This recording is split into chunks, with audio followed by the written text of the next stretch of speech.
Home births in the U.S. are on the rise, up 22% in 2020 compared to the year before. That's the highest level of home births since at least 1990.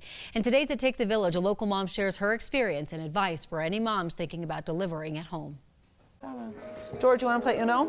It was the best experience I've ever had. The arrival of a new baby can be filled with excitement. Your turn.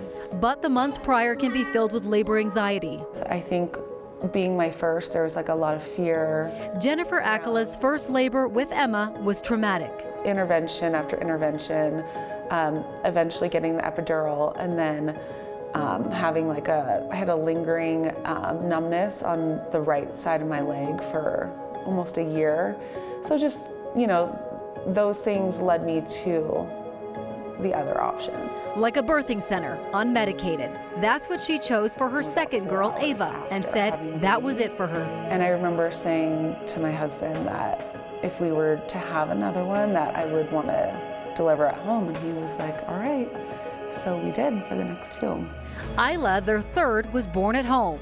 I remember looking up at him and saying, it's another girl. We have 3 girls now. And then George, yes, George, also born at home. I checked to make sure it was for sure a boy.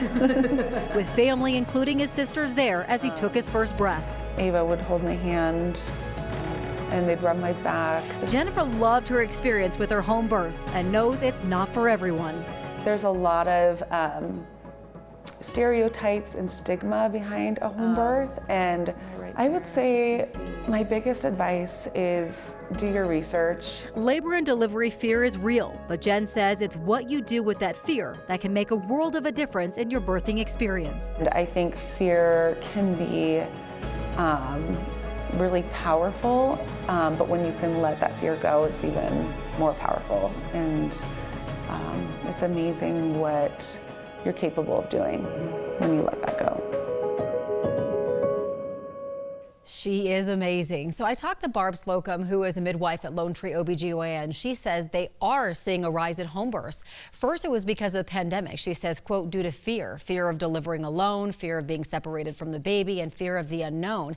Now she says the rise in home births is, quote, more about a distrust about the healthcare system. Women are dealing with extraordinary costs, and they believe that healthcare has become political. Women are feeling pressured, coerced, threatened in their care, and no longer feel supported in the healthcare system.